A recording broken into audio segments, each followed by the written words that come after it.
I'm done with being vindictive about movies. Today I'm discussing Hero, an outstanding, visually breathtaking martial arts movie directed by Zhang.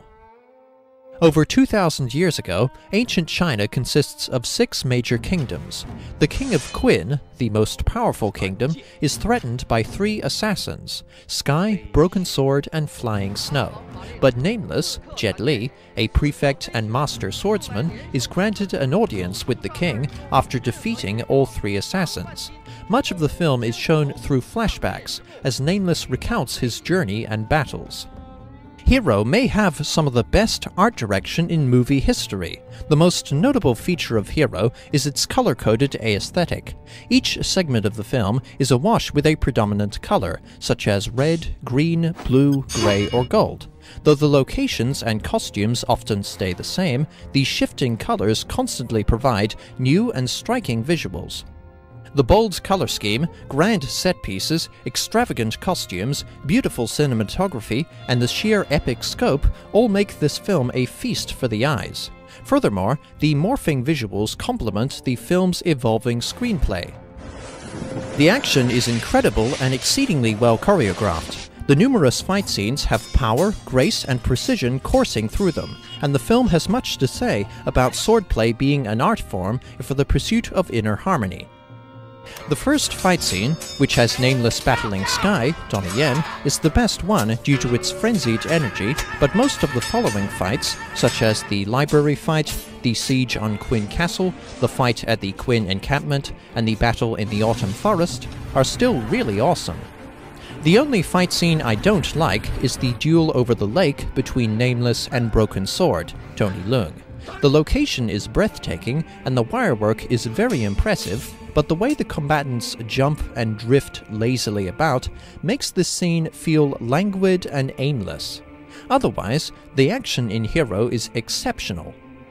The acting in Hero is excellent. Broken Sword and Flying Snow's romance is marred by their differences in opinion and feels both tender and tragic due to Tony Leung and Maggie Cheung's strong chemistry. Jet Li has a persona of quiet dignity, but the brightest star in this film is Chen Daoming as the King of Qin. The character is intelligent and well-mannered, but Daoming also projects a supremely commanding, formidable presence. The story is probably the weakest aspect of Hero. Even so, it's still very solid. Actually, I realized that the narrative is quite reminiscent of Citizen Kane, if you'll believe it.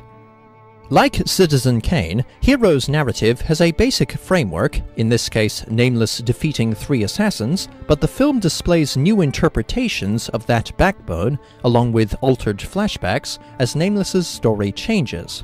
Nameless switches from savior to traitor and back again, and his story changes accordingly. You could even argue that Hero has its own Rosebud, in that, without giving anything away, Nameless's motivations and reasons for meeting with the king are completely different from what we've been led to believe.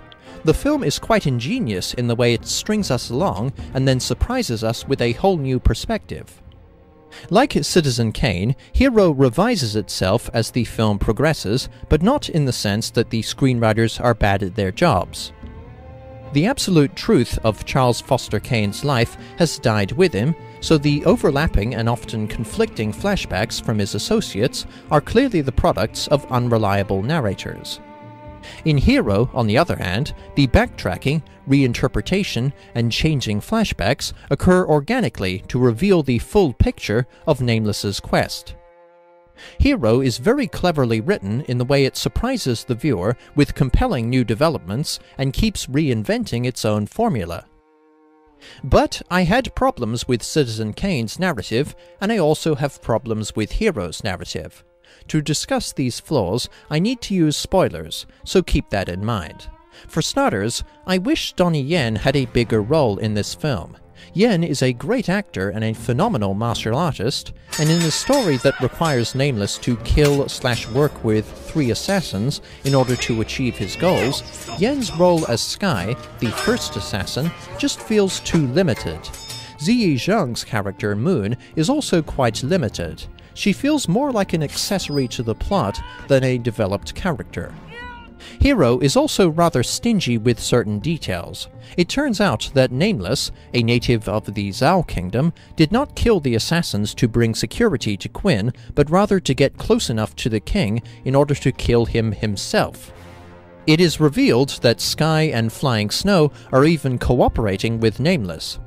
Therefore, I don't understand Nameless's reluctance to kill Flying Snow in the Qin encampment fight, as she has willingly given her life to his cause. Broken Sword's decision to not kill the king of Qin also comes out of nowhere. During an awesome fight with the king, Broken Sword suddenly aborts the killing swipe and leaves the king be with no explanation. Broken Sword does explain his cessation of hostilities later, but during the fight, the film doesn't even hint at a reason for his actions. He appears to reach an epiphany or a state of deep awareness, but we don't know what it's about. Thus, a major turning point in Broken Sword's character doesn't make sense. I also can't say I'm very fond of the resolution. Broken Sword persuades Nameless to spare the king's life with the word Tianxia, which translates to all under heaven. Broken Sword believes that peace and stability may only be attained if all of the kingdoms are united under the Qin dynasty. For the sake of all under heaven, the king must live. This is going to sound really dry and technical, but here goes. China is divisible, but heaven is not. If China were to be unified under the Qin kingdom, there would be peace, but only in the superficial sense of there no longer being any war. I'm aware that I'm violating Godwin's law with this next, admittedly extreme analogy, but no sane person would say that Europe would have been at peace if Nazi Germany had conquered it, even if that were the case. The unification of China would have brought peace at the expense of each kingdom's identity and freedom, especially since this unification involves brutal conquest and subjugation. By the way, for the record, I support the sovereignty of Tibet. Nameless's Zhao parents were killed by Qin forces. The huge Qin army is shown massacring innocents at a Zhao calligraphy school. The king of Qin expressed a desire to abolish all other languages, and his own officials describe him as a tyrant.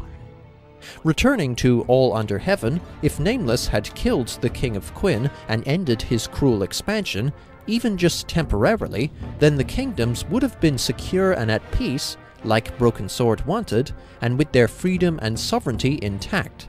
This kind of peace is preferable to peace through violent conquest. Broken Sword's use of all under heaven then feels a bit misleading, as leaving the kingdoms free and divided, or uniting them through conquest, would make no difference to them being at peace under heaven. I know that Hero is very loosely based on true events, but the promise of peace is a flimsy justification for Nameless letting the king of Qin live to conquer the other kingdoms. Some critics accused Hero of being a defense of autocracy or holding a pro-totalitarian, pro-Chinese reunification subtext. Director Zhang Yimou insisted that he had absolutely no political points to make, and he does seem to be sympathetic toward Qin's victims, as one scene shows the Zhao calligraphy school's dedication to their art even in the face of death. Perhaps the other writers were responsible for the possible message, but the notion of freedom as a worthwhile sacrifice for security and stability is disappointingly easy to read into Yimou's film. Just to be clear, I love this movie. The film's rough, slightly vague patches and controversial possible message are small problems when compared to its astonishingly beautiful visuals, enthralling action, great performances, and its riveting, layered, and cleverly written plot. Zhang Yimou's Hero is just short of being a masterpiece, and earns 4.5 stars out of 5. Thanks for watching. Cheers.